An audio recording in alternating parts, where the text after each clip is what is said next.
Yes, hello. Today's F1 news is all about, obviously, the Azerbaijan Grand Prix. This is your FP3 Azerbaijan Baku City watch along. I hope you are all up, awake, and enjoying your Saturday of the Grand Prix weekend, because today is the day. Today is the day where we're getting to the business end of the weekend, aren't we? Qualifying, very important here at Baku. Quick rundown of what happened yesterday. FP2 was interesting, wasn't it?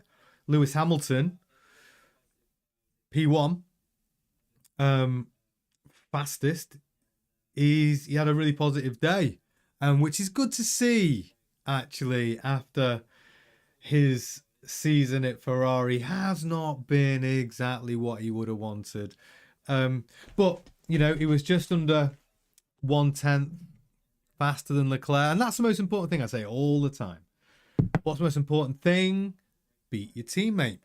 But that's not really been the most interesting story for me. The most interesting story of the weekend so far is the George Russell illness, which has meant he's not been available to do any press. Yeah, I think that is quite fascinating, because just at the time when you know he's going to get asked about his contract negotiations and the fact that he still hasn't signed a contract with Mercedes, all the questions would have been about that. They know they're in. Toto Wolff's been publicly saying, "Don't worry, George, Kimi, they'll be driving for him next year," but they haven't signed on the dotted line. And it's supposed to be a formality. But obviously George has pushed back on certain elements of the contract. He did want a longer deal. He did want more money. And he did want less commitments. Press commitments. So, yeah, the fact that he's mysteriously got an illness, which means that he's not had to face the press all weekend, is, you know, fairly suspicious, in my opinion. But, yeah, good morning. Thank you for joining us. We had a great time yesterday on the FP1s. It was good. Loads of banter in the chat. And hopefully you will join me in the chat for this FP3, which is really where we're going to see, I think, just whether Hamilton's pace, which looked very good yesterday, we'd like to see him carry that through. But we do think, I do think, that you've got the McLarens there not really bringing full race pace yesterday. Norris obviously hit the wall, then Piastri then clipped the wall. It's almost as if to say, well, Norris hit the wall, so team order, Piastri, make sure you clip the wall as well, just to keep it fair. Have you seen all the memes? Oh my god, there's so many memes going around about those two at the moment. Team orders, they're very funny. Excuse me, I am getting over a little serious bout of man flu. But yeah, I feel very good today. I'm looking forward to qualifying, and I am looking forward to seeing how these cars are going to come out in the FP3. So yeah, that's where we're currently up to. Thank you so much for joining me here. We had a good fun yesterday, actually. There was loads of good banter. So the idea about a watch long is that we get to watch the Grand Prix together in our comforts of our own homes. And then we get to discuss the action live in the chat. We can ask questions. We can discuss ideas. We can talk about the fact that George Russell is hiding from the press and what that means. We can talk about, hey, motorsport fan, how was your day? Do you know what? It's quite early for me. I was up quite early, you know, sorting the dog out and then getting ready for FP3. But yeah, I'm feeling pretty good. How are you doing, buddy? Have you managed to get? Are you actually watching the stream? Are you watching? Are you able to watch the Grand Prix, the coverage?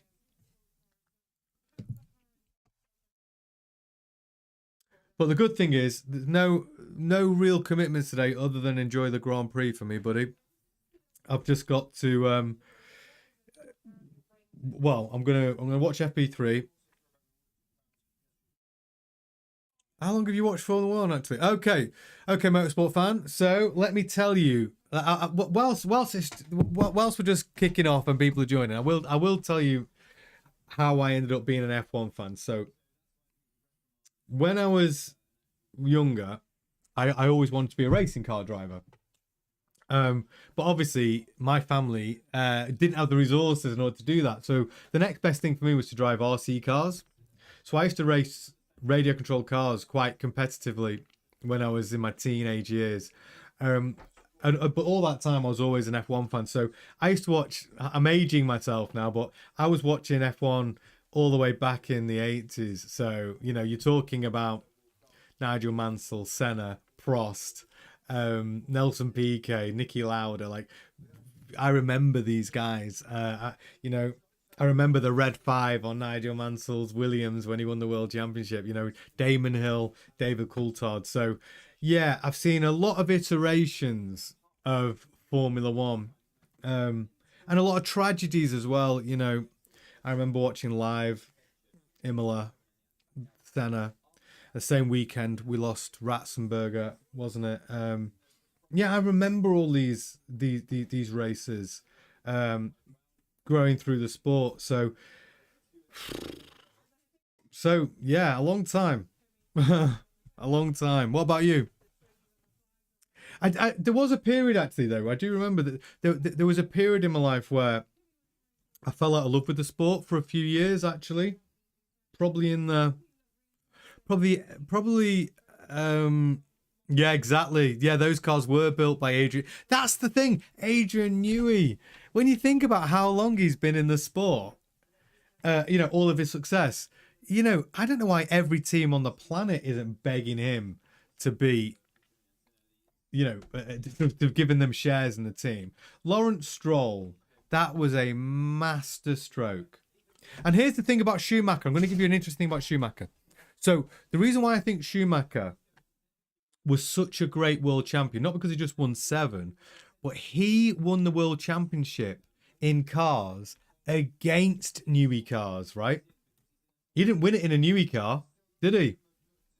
And I think that Newey car, and Damon Hill is probably the best example. Was Damon Hill the best driver on the grid at the time? I'm not sure he was. Like, I like Damon Hill, but the car he was driving, it was the best, right?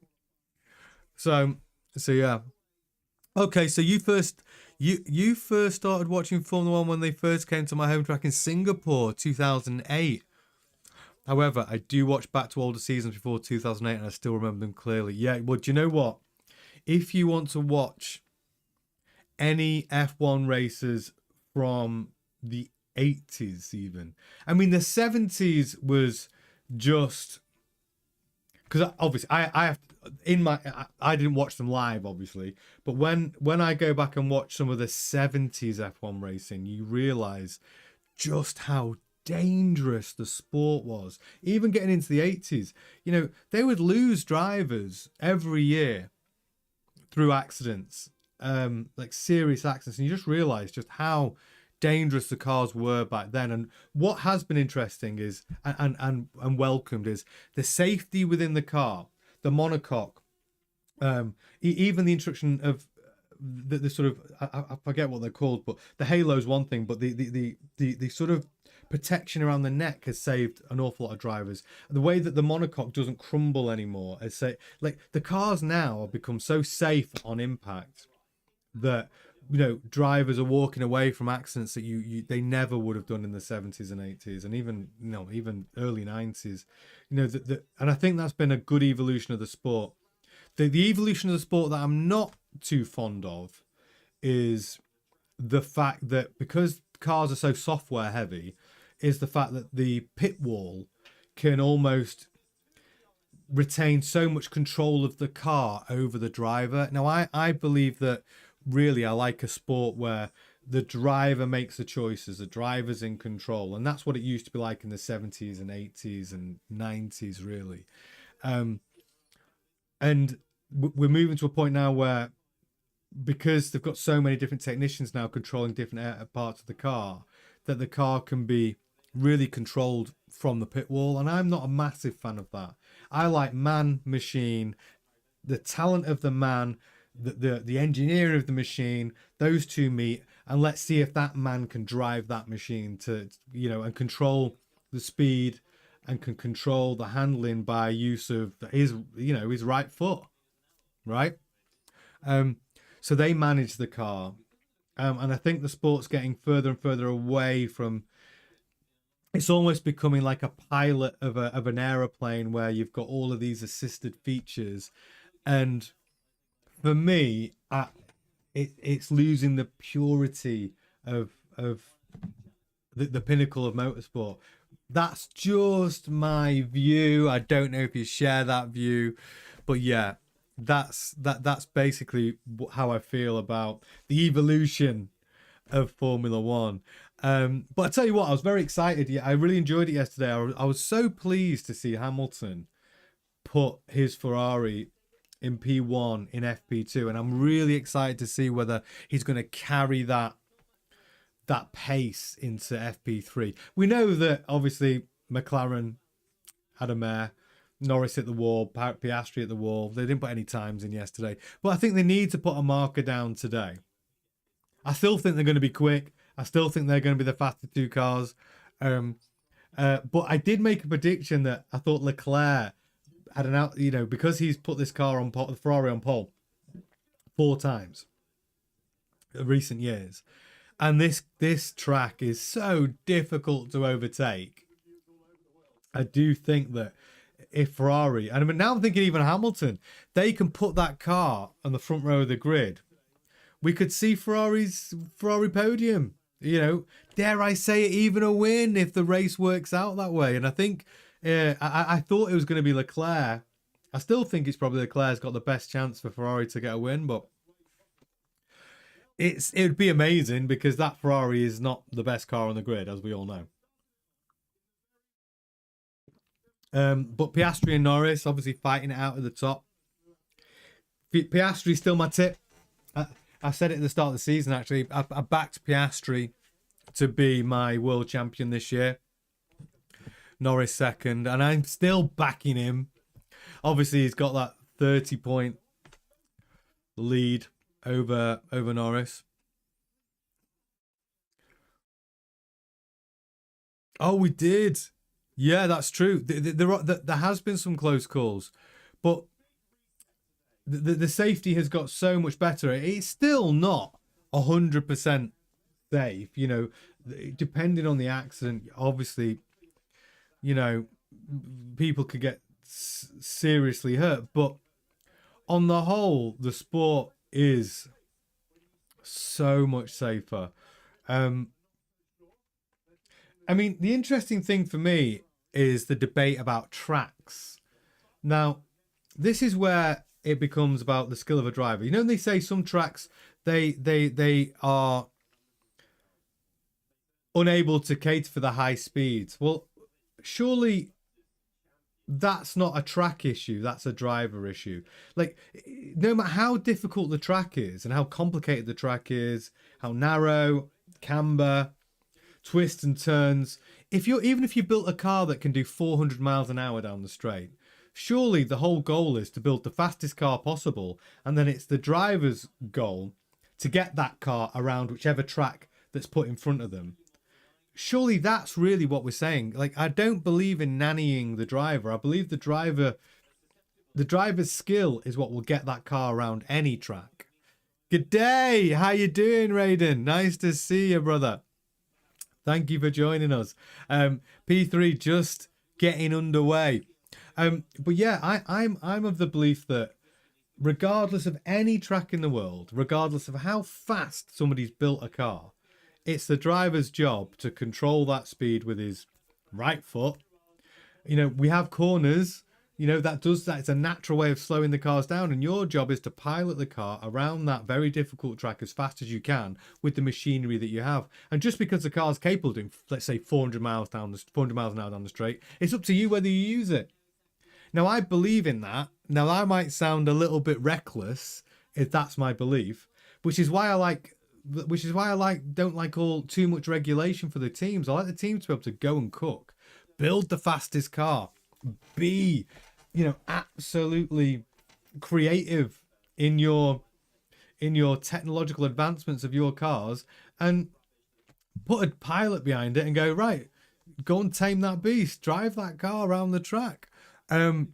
That's what I like. And the funny thing is, from speaking to drivers, That's actually what most drivers want. And most drivers would go, if you can give me a car that'll do 400 miles an hour, they'll say, give me that car. And then if you said to them, yeah, but on certain tracks, that car's going to be too fast, he's going to go, don't be daft. I will control the speed of the car. I'll tell you how fast this car can go down this round this track. You know, and most drivers have that belief. I mean, I would be like that if I was a driver. Like, give me the fastest car. I'll do the rest. Right? I'll do the rest. And I think that's the sport I would like to see. You know, but again, maybe I'm old school. Maybe I'm wrong for thinking like that. But that genuine, but I think the pinnacle of motorsport, which F1 is, it doesn't get any better. It is the top of the top, the best drivers in the world. But yeah, that's what I think. That's what I'd like to see. Yeah, Oscar reprimanded, naughty boy. No. They might appeal. He'll win today. I'm expecting Oscar to put a time in this FP3 now, though. I'm expecting to. He's going to put a marker down to show he's quick. But do I think Oscar could be on pole? Yeah. Yeah, I do. Do you think we're going to see a better McLaren in this practice session? Yeah, I do.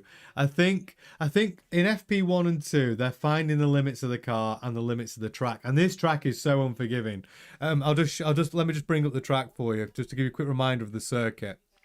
So this is the circuit, and you can see you've got this long, you got two DRS zones here and here.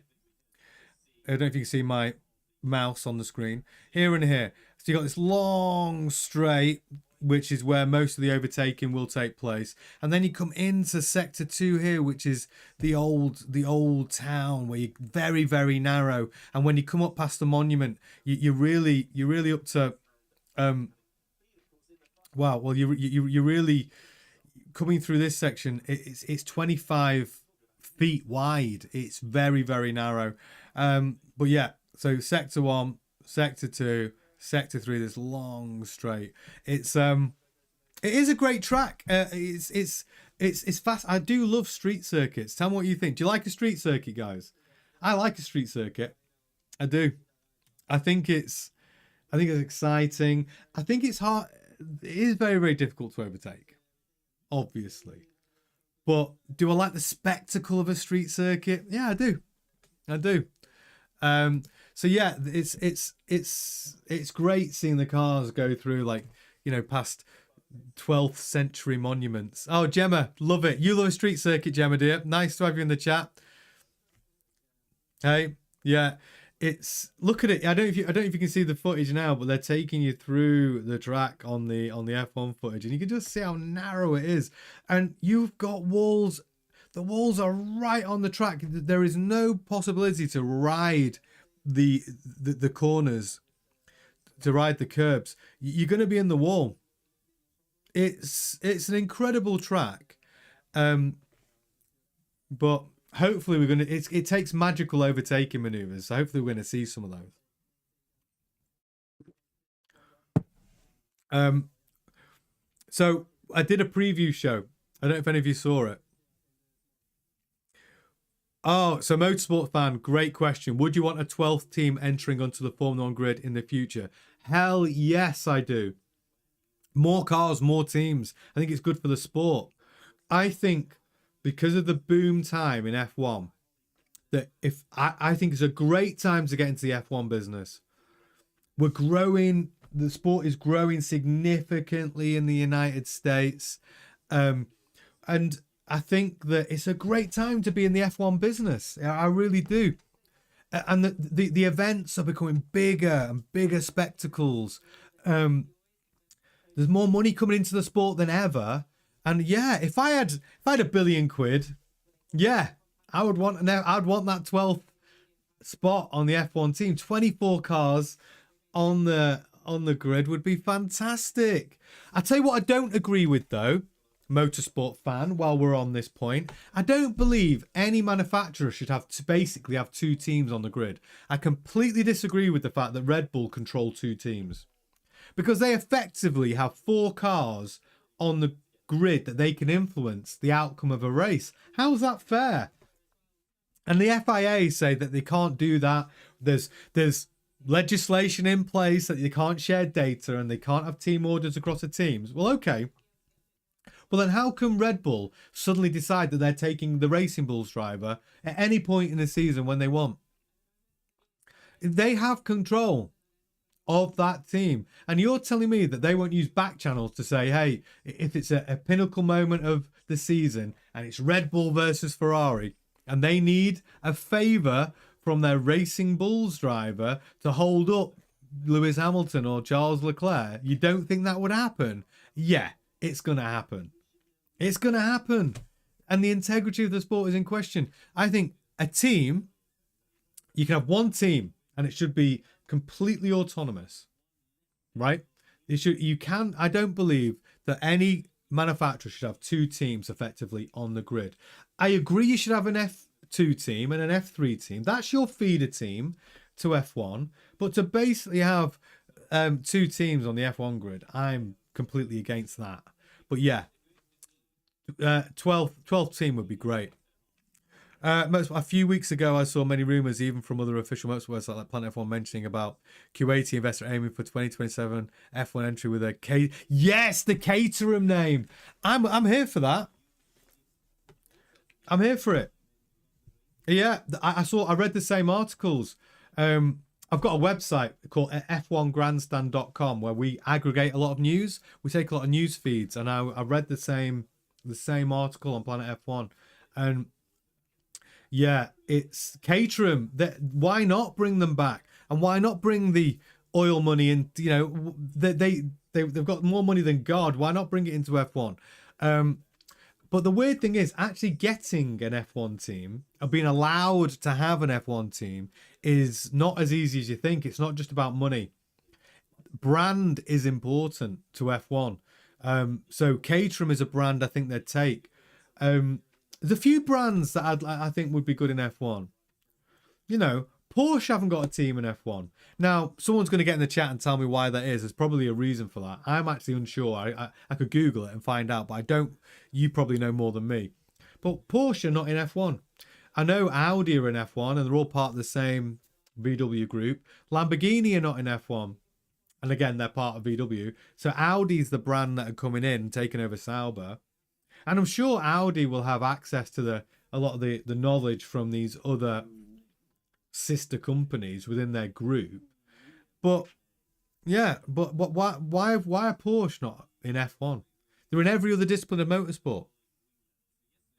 Yeah, and Gemma says FIA, AK Fun Police. Is that what we should call them? The Fun Police from now on? And you're right, it is an unfair advantage, Gemma. 2 teams on the grid is an unfair advantage. And that advantage can be deployed at strategical moments that can affect the outcome of a season. And I don't think that's okay. Motorsport fan, for me as F1 fan, at this point in time, I would want 13 teams with 26 drivers on the grid. This number is enough for me. Yeah, you see, I've had this conversation in the chat before, and I'm not exactly sure why. I think the maximum number of teams is it 12, and I'm not sure why that is the maximum number of teams. Because in F2 they have like 30 cars on the grid, don't they? So yeah, for me, I would like to see F1 bigger. I'd like to see more cars on the grid. I don't know whether it's because certain tracks, I don't know what to do with. Yeah, I'm not sure why we can't have. I'd like someone to tell me, actually, maybe it's an FIA question. What is the absolute capacity for F1? What is the maximum amount of teams that every track on the calendar can accommodate in the paddock? Because I think we should be at those levels. And I think there are people. I think Mario Andretti wanted his own F1 team. He's trying to put. I know he was involved with Cadillac, but he's not involved in the Cadillac F1 team. And I think Andretti wants a Formula One team, and he's a big brand name. Yeah, he's a big brand name for the Americans, because the Americans have got one. So they've got two teams, haven't they? They've got Haas and Cadillac. But as the sport grows, you're gonna see major American money, motorsport money, I think, that would like to have a team in Formula One. And if Cadillac do well, and let's say in a few years' time Cadillac win F1, well, yeah, I think you're going to see a lot of people wanting. I think a lot of people do want a team. Yeah, we did. Yeah, we did have a lot of teams. But so I would like to. So in answer to your question, for me personally, I would want more teams on the grid, more brands on the grid. I'd like to see engine manufacturers like Cosworth coming back. I'd love to see Porsche on the grid. I'd love to see Lamborghini on the grid. I'd like to see a wild card like maybe Koenigsegg on the grid. Maybe some. I'd like to see some variation. Caterham's a classic, obviously. Yeah, let's get Caterham back on there. I mean, there's a lot of brands I'd like to see in Formula One. But here's my other thing about Formula One. I would also, this is just my bugbear, I would also like to see every team have all of their own parts. Like, I'd like every team to have their own engines. And I'm not saying, I'm not saying that they need to manufacture their own engines. But if they have an agreement like Aston Martin have with Honda, I think you should have an exclusive agreement. I don't believe that there should be set multiple teams using the same power units. That's just my opinion. I think at the pinnacle of motorsport, we need to keep the integrity of the sport, and I think data shouldn't be getting shared between teams. I also want to keep the innovation in F1 right up there, right? I want to keep that innovation at the highest level in motorsport, because out of Formula One, carbon fiber, for one, like the amount of innovations that come out of Formula One, which then come into the real world, road cars, is fantastic. I'll give you a quick update. No one's really put in any times yet. 45 minutes left of FP3. Behrman's put a lap in. No one else has put a lap in. Lawson did well the last couple of practice sessions. Liam Lawson was consistently faster than Hadjar. No one's really been talking about it in the media, but that's I think he's putting a marker down, because Lawson's fighting for his seat in the Racing Bulls next year, and he's actually fighting against Yuki Tsunoda. Apparently, Yuki Tsunoda is definitely not going to be driving for Red Bull next season, but there is an outside chance he could go back to Racing Bulls. Lawson loses his seat. So yeah, there's a lot happening on the driver market, really. Alpine have still got a seat free though. Would if Yuki somehow retains a seat in the Racing Bulls car next season and Liam Lawson needs a seat, I'd say Liam Lawson wouldn't be a bad shout for the available Alpine seat alongside Pierre Gasly, who's just got his contract extended to 2028, which truthfully is a good reward for him, because according to my driver over performance index, Gasly was the second best performing driver midway through the season. So yeah. Oh, that's brutal. Motorsports fan, Flavio Briatore is actually considering keeping Colapinto. He has not scored a point. He's put the car in the wall multiple times. If he keeps Colapinto, I mean, Aaron, again, he looks like a good driver. It comes down to money, though, with Alpine at the moment. It depends on the money. If Christian Horner is successful in his bid to buy 20% of Alpine for 300 million, I think the driver lineup will be different, and it won't be Colapinto. Renault, that team is struggling for money. That's the bottom line. They are struggling for money. That's why there's been no development on the 2025 car. All their resources have gone into 2026 car, which was the right move. And even Pierre Gasly has sort of accepted that, and he's handled the press brilliantly. And he's maximised the points that he could get out of the car. Yeah, you see, the thing, what I tell you, know what, motorsport fan, this is what I think. Alpine, they're serious as in like they want to do well, but they're not serious as in they haven't got their funding. If you think about the Renault engine program, gone, disbanded. Renault shares down by over 20%. There's no money in the team. So if they get that significant cash injection, which is what they want to sell 20% of the team. And if they sold it to a consortium led by Christian Horner, and they get Christian Horner running that team, running the racing part of that team could look like a very different team next year. And I think that's what they need. I think they need an injection of steroids into that team. And I think, whether you like him or not, a man like Christian Horner is the man for the job. And he is trying to do it. He's leading a consortium now, trying to get back on the grid in 2026 as an owner. The only way he's coming back into Formula 1 is as an owner, a share of the team. But if they do that, they're going to need a character like him. You know, he built that Red Bull team from nothing to a dominant force. By his own admission, the most important decision he ever made was securing Adrian Newey into the team. Well, good luck now. He's got his own team. He owns part of Aston Martin, so that ship has sailed. But who's the next Adrian Newey? There's going to be one. There'll probably be some kid sat at his computer doing some sort of design. You know, there's a kid out there who is the next Adrian Newey. He might be in F1 right now. But that's what they need to find. Alpine need a genius in their car design. And they need a leader running that team who knows how to win. And there's only one man available on the market right now who we know can do that. And it's not Gunther. It is Christian Horner. And if I was Alpine, I would welcome that. Yeah, I agree. Rob Marshall's doing a good job. Now, Rob Marshall, the interesting thing about Rob Marshall at McLaren is that he's as an engineer, aero, suspension, chassis. I agree. He has proven himself to be an excellent technical director. Yeah, I agree. Oh, we've got some putting in some times now. I'll give you a quick update. Piastri's currently gone fastest with a 144.8. Hulkenberg second. Behrman third. Norris fourth. Lawson fifth. Leclerc on a fast time. He's gone fastest in the first sector. I'm expecting Leclerc's time to be...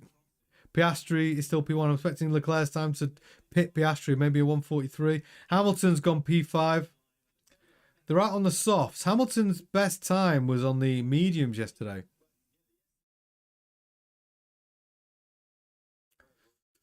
Oh, Leclerc's gone second fastest. Behrman fastest on the hard tyre at the moment in P3.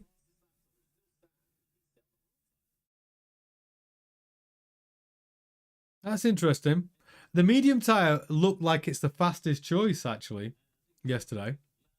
Well, there wasn't much of a difference between the medium and the soft. The problem is, with the soft, you're going to get less laps out of the soft. So the fact that the medium is competitive and you can go for longer means that those mediums are going to be the right tyre for the race.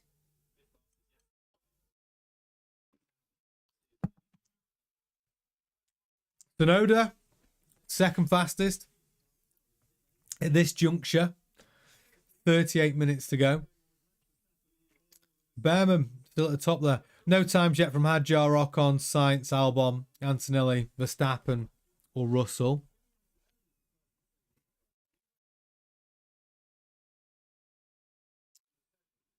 Carlos Sainz is just putting a lap. Albon quicker than Sainz again by 7/10. See, that's the thing you need to watch for. How the drivers are doing against their teammate. That's the real benchmark. If you put your car P9 and your teammate puts it to P3 and you are slower, consistently slower than your teammate, then that isn't good. You know, the golden rule in F1, beat your teammate. That's who you're really racing against. And the Albon Sainz relationship. Well, Albon has really taken Sainz to school this season. You know, Alexander Albon's 7th in the championship on 70 points, and Carlos Sainz is all the way down in 18th on 16 points. That's a big difference between your teammates, isn't it? That's a big difference. So yeah, Carlos Sainz really needs to show that he is able to keep pace with his teammate and score some points for Williams. They do like him at Williams though, and I do think Sainz is a great driver. But yeah, he needs to put in a shift. Yeah, I saw the same thing. A lot of people saying Albon got lucky for getting these big results, while Sainz has been lucky a lot. Well, you make your own luck in sport, right? Yeah, Sainz has been unlucky, but you can't take it away from Albon. He's brought the car home, and that Williams, it looks like it's gaffer taped together. Do you see in FP1? Bloody wing mirror just fell off, right? And this seems to happen with the Williams car. I don't know what it's glued together with, but I don't know if it's made of gaffer tape and paper, but yeah, the Williams doesn't look like it's. There's a few sketchy elements, I think. Maybe it's weight saving. I don't know. But for a wing mirror just to fly off, not the carbon fiber covering, but the actual glass mirror flew off the car. Like, you can't have that on an F1 car. Dangerous. Super dangerous. Yeah, I agree with you. So all these takes are because these two are going to be tight against each other. But Albon proves that he's a decent driver. Alexander Albon, I think, has got better year on year, and he's a bit like Gasly. I feel he's just got to the age at like 27 where he's hit his maturity and he's got all of these Grand Prix experience that he's really coming into his own, and he is underrated. It's because he didn't do well in the Red Bull, did he? He got the opportunity in the Red Bull. It didn't go well for him, but it didn't go well for anybody in that number 2 car at Red Bull, because for such a long time the number 2 car at Red Bull was just an extension of what Max needs. Try out this setting, try out that setting, try this setup, just so Max can help dial in his own car. So anyone that's been, Pierre Gasly got 2 races, Liam Lawson got 2 races in the Red Bull. So Pierre Gasly got 2 races in 2019. Liam Lawson got just 2 races in 2025.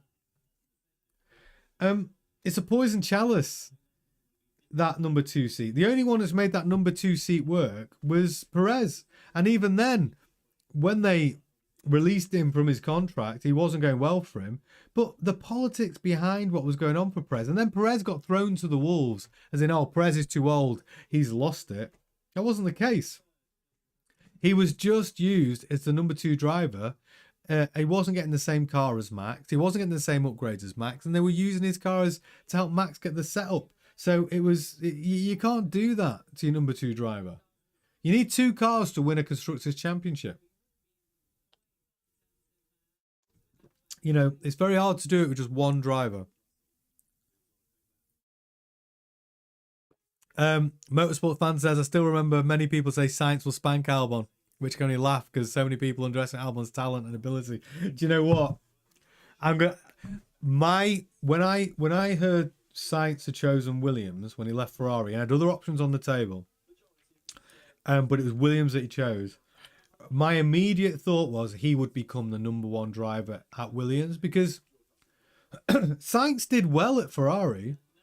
Like, he actually did well there.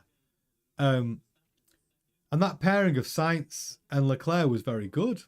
You know, there's no doubt about it. And that's why he was in demand when Ferrari weren't going to extend his contract. And when he went to Williams, I did think he would be their number 1 driver. But Albon proved me wrong. Like, Alexander Albon is a great driver. And Sainz hasn't got to grips with that car. Every driver, this is the thing that baffles me about every driver when they move teams. They all say that they need to, it doesn't suit my driving style. You know, I need to adapt. Well, yeah, As a professional driver, your job is to get into a piece of machinery and work out how to make that piece of machinery go fast. It's as simple as that.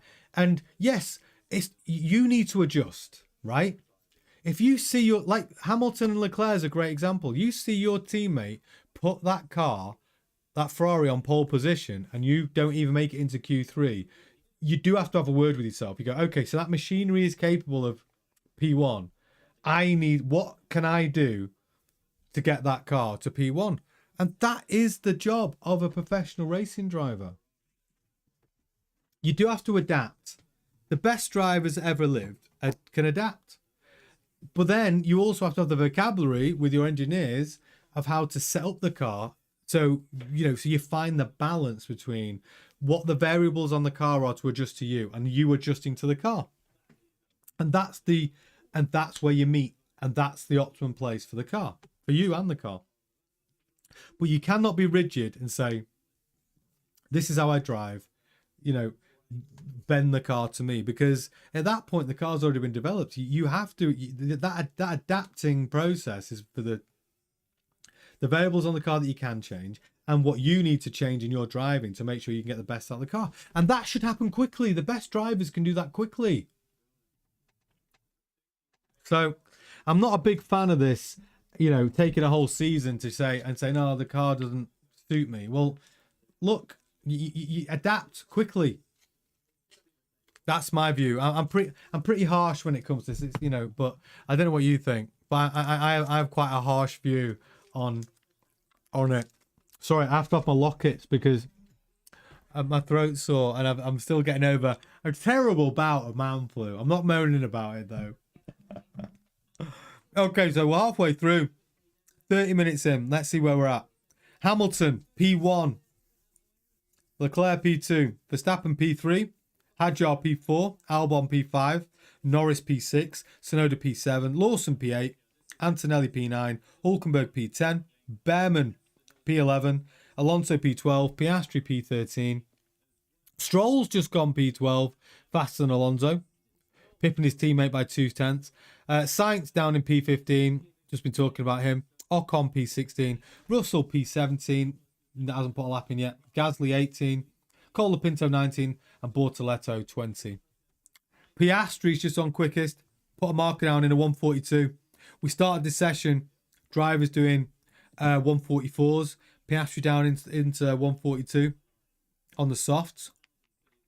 Hamilton 2.5 tenths behind Piastri.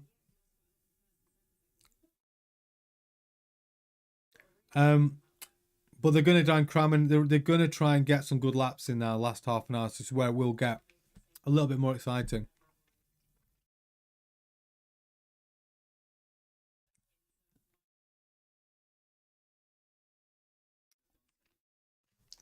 Yeah. So Leclerc and Hamilton are lapping similar times, half a tenth between them. But Hamilton quicker than Leclerc again so far in FP3. I'll love to see it. Hamilton's confidence from yesterday will be buoyant. He'll be in good spirits today. I do like that. I wonder how George Russell's feeling. I don't know if you caught the top of the show. So George Russell.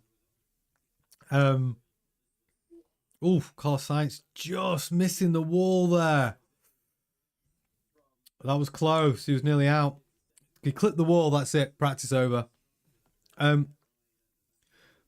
in the runoff area there. But yeah, George Russell avoiding all media duties this weekend because of an illness. He's racing and he's in practice. But yeah. Okay, Hamilton on a quick lap.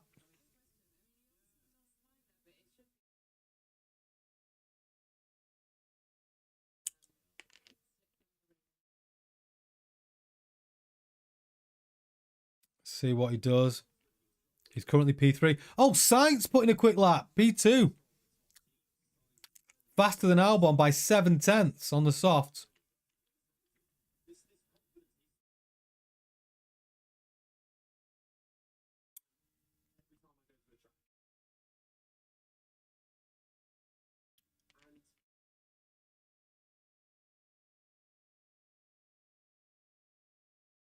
Okay, so Hamilton's abandoned that lap. We thought he was on a flyer, but he's not. But Hamilton, oh, Leclerc's gone fastest with a 142.3. Time's dropping now. We'll be in the 141s. Oh, Hamilton's pitting.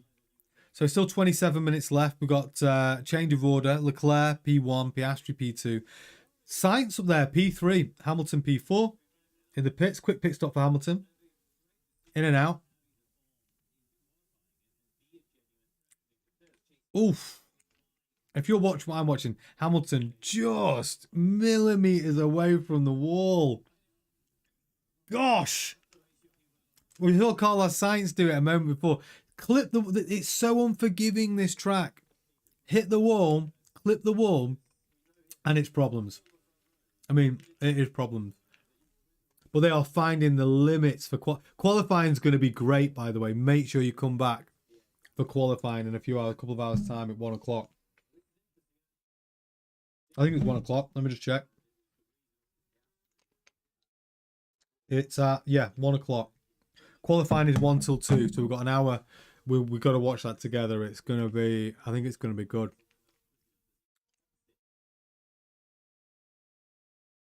Oh, yeah. Wow.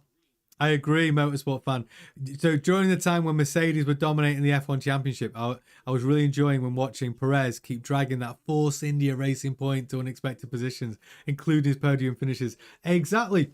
That Force India Racing Point team, every time it scored points, I was amazed. Yeah. I mean, Perez's performances outside of Red Bull is what got him the call from Christian Horner, you know, to come and be that number 2 driver. A lot of people wanted that Red Bull seat. Perez, look, Checo can drive. I'm telling you right now, Checo can drive. He's quick, and he's coming back. He's coming back to Formula 1 next season, with a team that believe in him, that need him, and I think that's what Checo needs. He obviously wants to win races, but he wants to be on the grid. He wants to be part of it, and he wants to help build Cadillac. He's obviously getting paid to do it, but he's back. Checo can do remarkable things in that car. You know, we've seen him go from the back of the grid to winning races. Like Checo can drive. He can drive. Yeah, exactly. I completely agree, motorsport fan. His skill level is going to be vital to Cadillac. He brings the car home. I keep saying it. In all the different teams he's ever driven for, which has been multiple, and like you say, lower teams like Force India, etc. He's brought the car home 67%. 67% of his races out of 282 Grand Prix. He was in the points. That's an incredible stat. And that's why Cadillac did the right thing.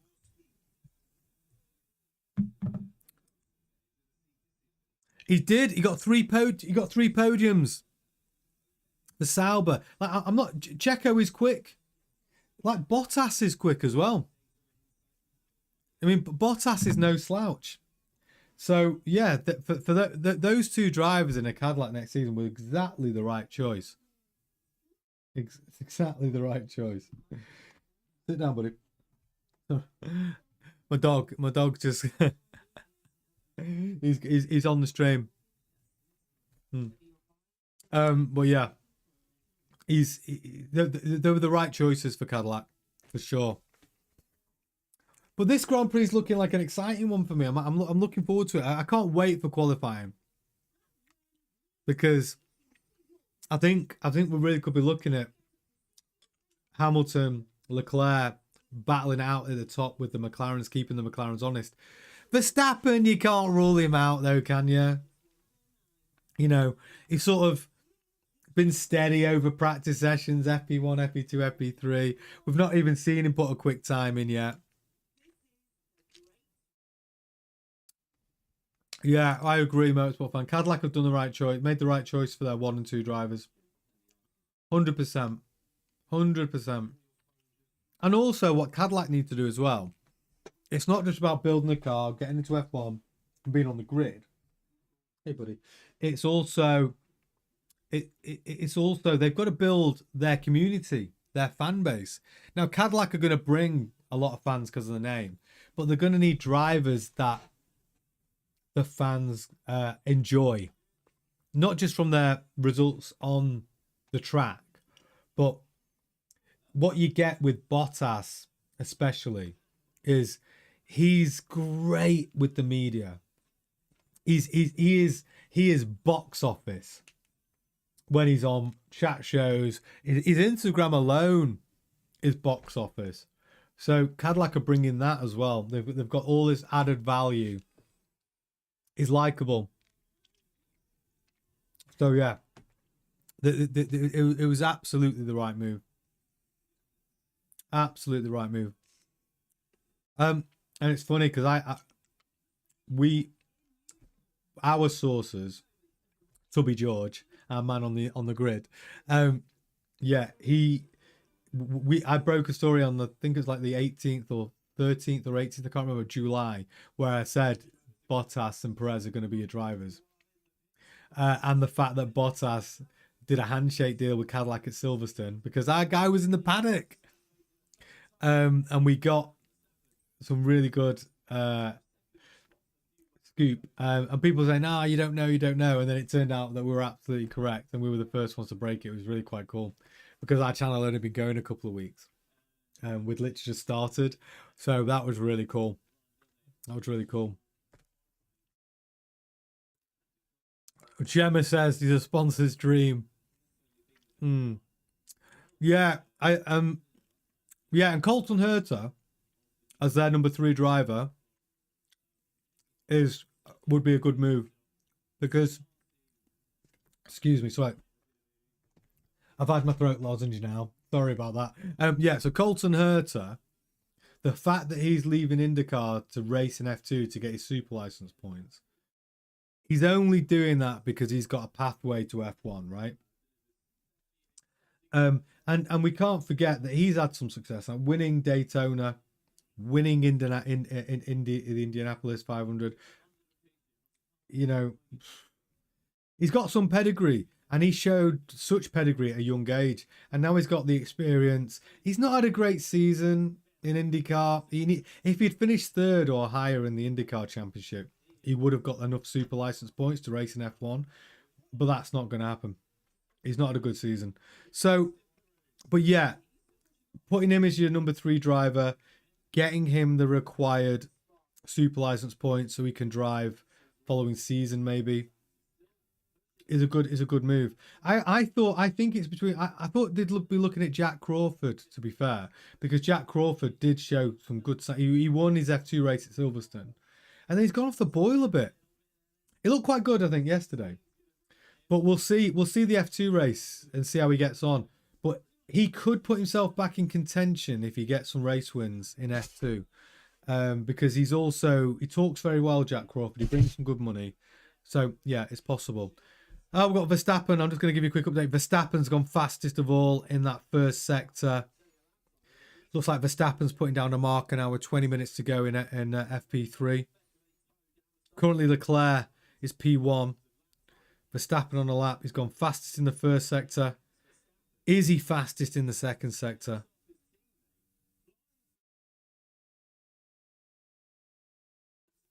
The tricky middle sector. He's gone fastest in the middle sector as well. He's 4/10 up on Leclerc's time. Verstappen's going to put this P1. He's definitely putting a marker down. He's got traffic though. Is it going to interfere with his lap?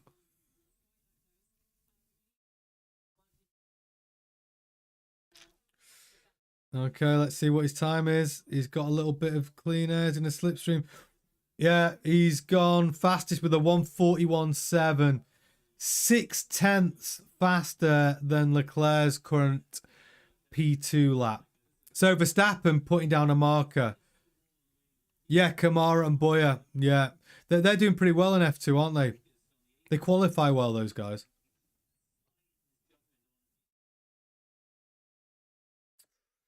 So Verstappen putting down a marker in FP3. He's in the 141s now. Oh, Liam Lawson's had a spin.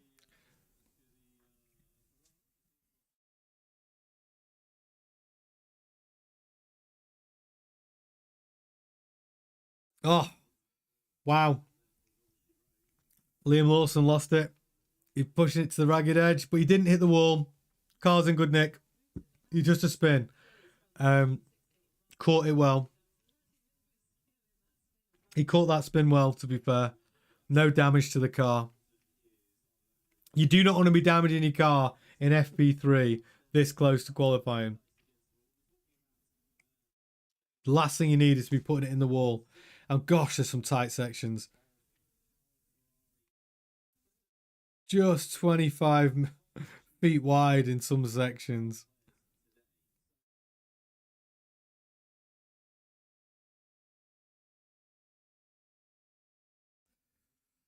Yeah. So I'm really hoping to see in the last 15 minutes of this FP3, I'm really hoping to see Hamilton put another marker down. You've got to get in the 141s, boys. You know, you can't have Verstappen putting a 141.7. Piastri still off the pace by a second. Really, Norris down in P13. Leclerc, no, Hamilton gone P3. Just 800ths behind Leclerc on that time. So the Ferraris are neck and neck, actually. They're very close together. They have been all of the practice sessions, which is good to see. But Verstappen's taking everyone to school at the minute. You know, 6/10. I mean, that really is putting a marker down when you're 6/10 faster than your rival. That's typical Verstappen. He's been quiet, FP1, FP2, and then he comes out towards the end of FP3, puts a marker down, saying, all right, boys, here's my lap. This is where we're really at. They've been sandbagging. I think Red Bull have been sandbagging. But then, you know, Verstappen puts a lap down there and he's 6/10 quicker than Leclerc. I wasn't expecting Verstappen to be quick here, if I'm honest. I wasn't expecting that Red Bull to do well going through the tight sort of 90-degree corners of the Old Town. But it's making me think that Red Bull may be bringing some of that performance from Monza through to Baku, and it's unexpected. I thought that might have just been a bit of a flash in the pan. That Red Bull performance, but I think let's see what Tsunoda can do then. Tsunoda's on a lap. Can he get anywhere near Verstappen's time? Because Verstappen was running a different floor to Tsunoda, and he has that same floor now for Azerbaijan. Let's see if he can get close. No, he's 1.1 seconds behind Verstappen on this lap. He's definitely not matching his performance. Definitely not close enough. Not a quick lap for Tsunoda. Nowhere near. Just 14 minutes left. We'll probably see most drivers coming out for another stint. Russell yet to put in a fast time. Tsunoda P9, but nowhere near. Like 1.4 seconds behind Verstappen's time. Antonelli still to put a time in.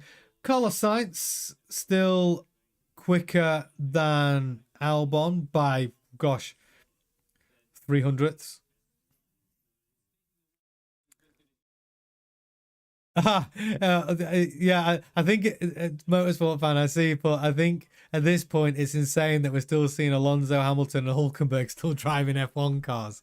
Come on, they've got something to offer. Have you seen Hulkenberg? Seen the shape he's in? He doesn't like he's suffering.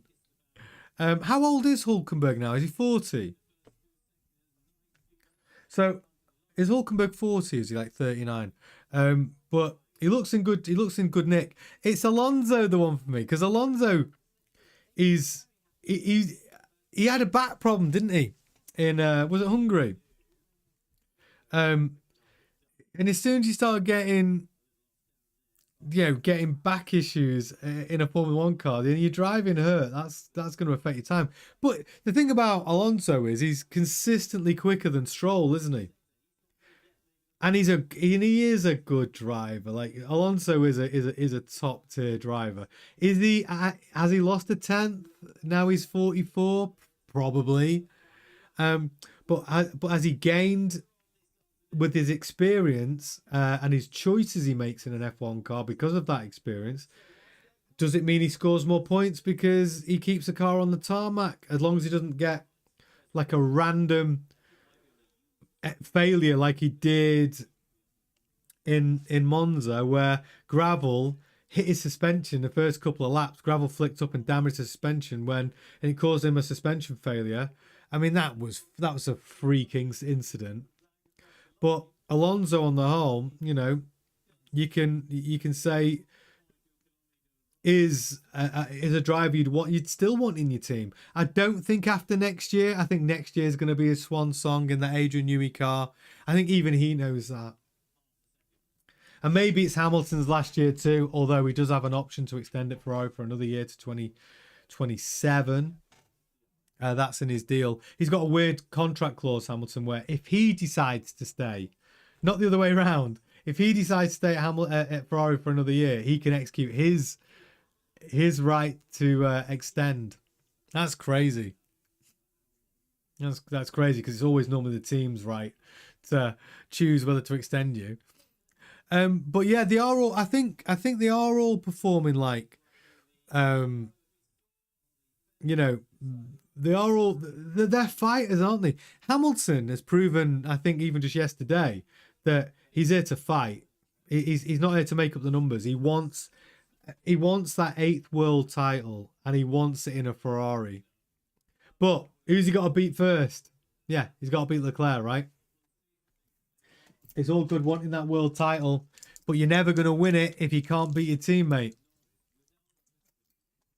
You've got to beat your teammate. So his first goal is beat Leclerc. Doesn't matter what anyone else is doing. You've got to be faster than your teammate. And today and yesterday, he was faster than Leclerc. So yeah. Can he do it today, though? Can he do it in qualifying when it counts? I'm getting more and more excited. This FP3 is getting me more excited for qualifying at 1 o'clock.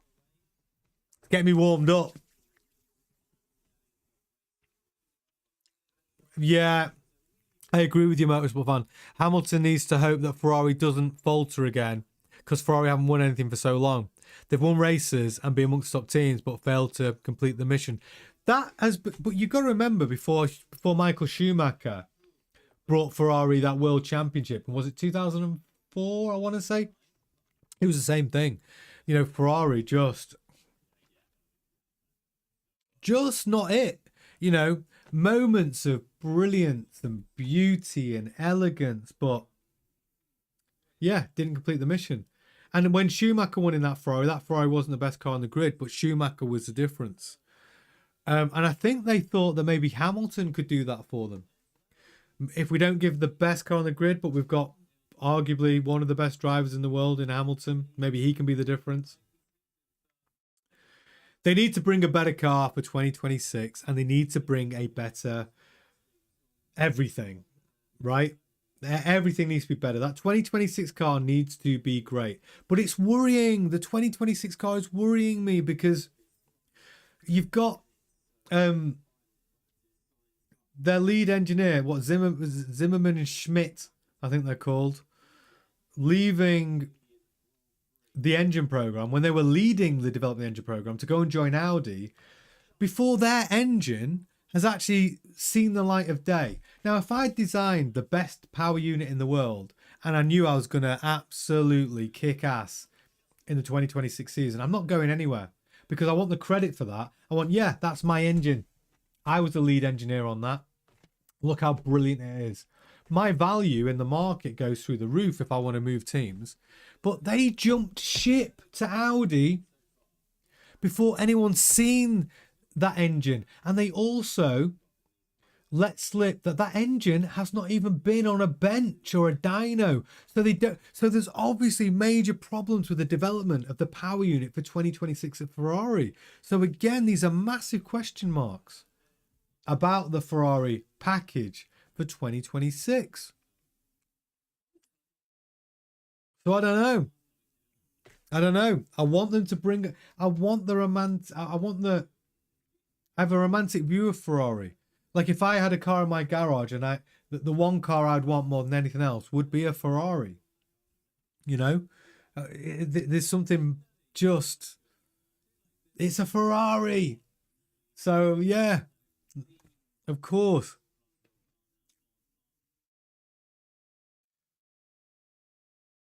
Yeah, for Alonso, in case we see it, just hopefully Aston Martin will do. They'll nail the reg change next season. Yeah, I've seen people talking about that. If Ferrari once again fails on themselves, Leclerc also consider looking elsewhere. Because here's the thing about Leclerc.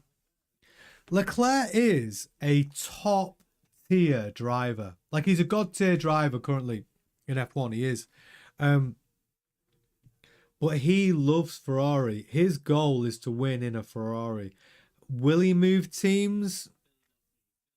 I can't see it. He's got a really long contract. He's contracted to like 2030 at Ferrari, you know.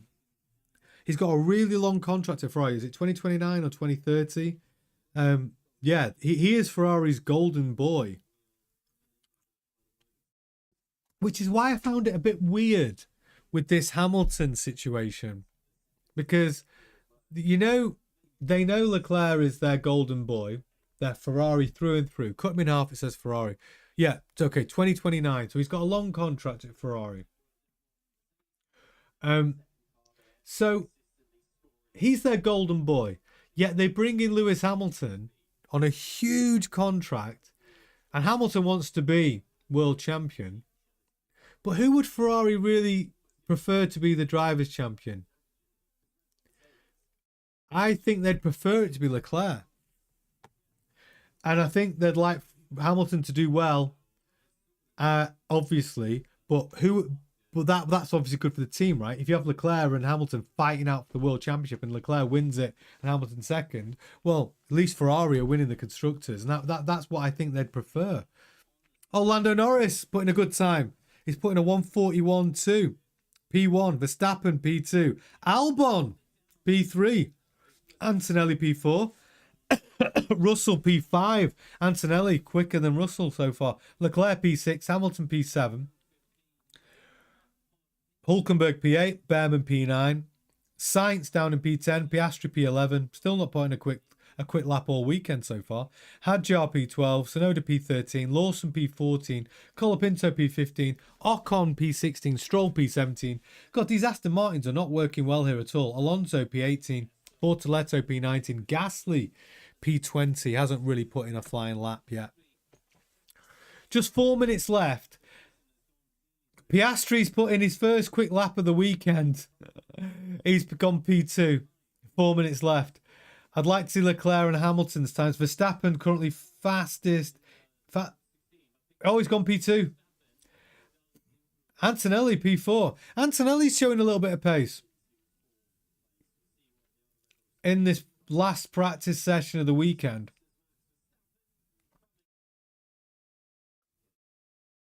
God, honestly, they are millimeters away from the wall. Verstappen there coming through turn 4.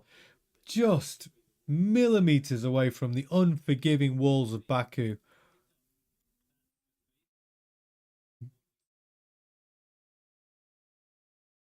So 3 minutes left, or 3.5 minutes left. Norris currently the fastest man on track in P1. Verstappen 0.2 slower than Norris. Piastri 0.3 slower than Norris. Antonelli quicker than Russell in this practice session. Alexander Albon, we've been talking about him a lot during this live stream, and he's put himself P5. Hamilton's gone fastest in the first sector. I would love to see it.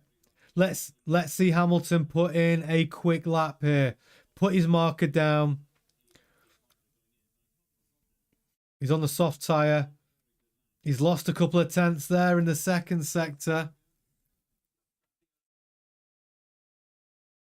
We're going to see what he can do in the final sector of his lap.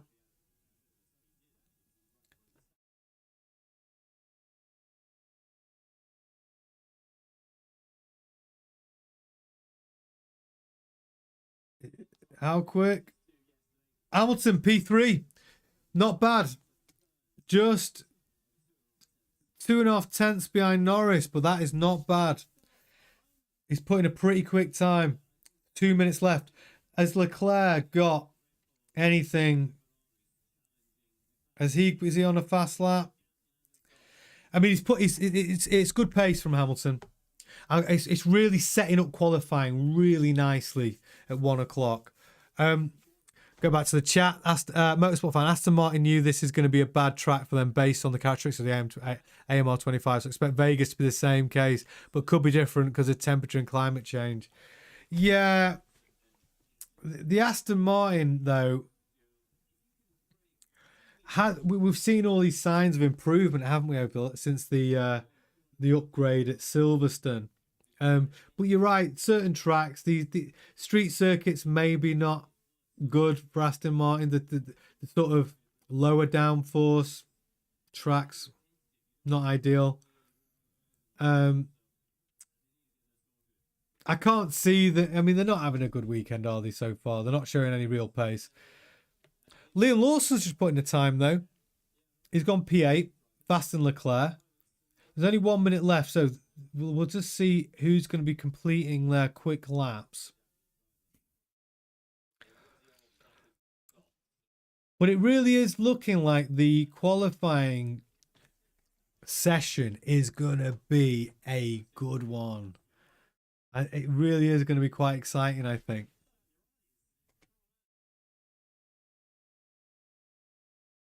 Piastri on a lap. Doesn't look that quick, to be fair. He's on the middle sector. We'll see.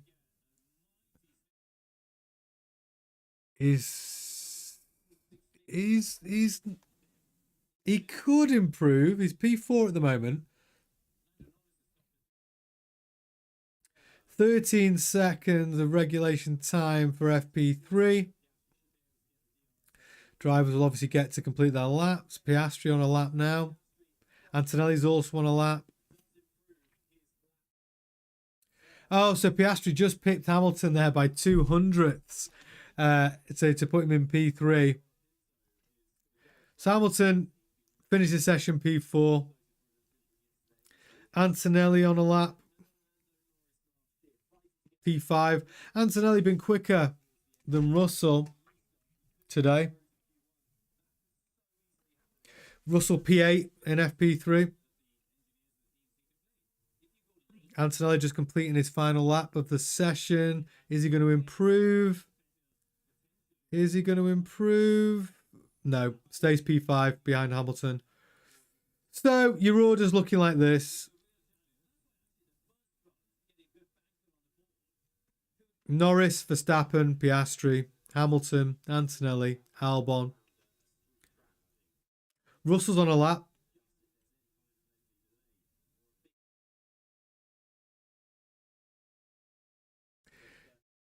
Yeah, I agree. Alonso was on for scoring some good points at Monza, but it was such a freak failure, that, wasn't it? I mean, it is a bit worrying, though, that gravel getting kicked out from a car in front can damage your suspension, because a suspension failure at 200 miles an hour is not good for anybody. So I wouldn't be overly confident that my suspension is that fragile that gravel getting kicked up from the car in front could damage my suspension and have that explode at the worst possible moment on a racetrack, going around fast corner at 180 miles an hour. Like, I don't want that to be going on. But yeah. So yeah, but it was a freak incident that Alonso didn't finish because of it. But carbon fiber is a funny material, isn't it? Incredibly rigid, tough, yet if it fractures for any reason, just brittle. Very brittle if you get a fracture in the carbon fiber. It's so yeah, it's an interesting material to work with. And all those suspension parts are obviously made out of carbon fiber on the Aston Martin and well, all of the cars. Okay, so here is end of FP3. I'll give you a quick rundown. Norris P1, Verstappen P2, Piastri P3, Hamilton P4, Antonelli P5, Russell P6. Antonelli beating Russell for probably the first time this weekend. Albon P7, Behrman P8, Lawson P9, Leclerc P10, Hadjar P11, Hulkenberg P12, Sainz P13. And who cares about the rest? It's gone off my screen. But yeah, so great FP3. It's really, really teeing up qualifying. This is where it gets exciting. We're getting into the business end of this race weekend. So please join me at 1 o'clock. Well, no, I'm going to go on a bit earlier. 1:45, 12:45 GMT. We'll get the build up and we will watch the qualifying together. I'm expecting big things from Lewis Hamilton. I'm expecting big things from Leclerc. Verstappen showing he's got some pace. And obviously the two McLarens. Who's going to be on that front row of the grid? It's actually looking pretty open. Very exciting. Qualifying is going to be great. Do not miss it. We'll watch it together. And I'll be back at 12:45 and I'll see you then. Thank you so much, Motorsport fan, for keeping me company. Great chat. See you in an hour or two. Ta-ta. And you, Gemma, as well. Thank you. Ta-ta.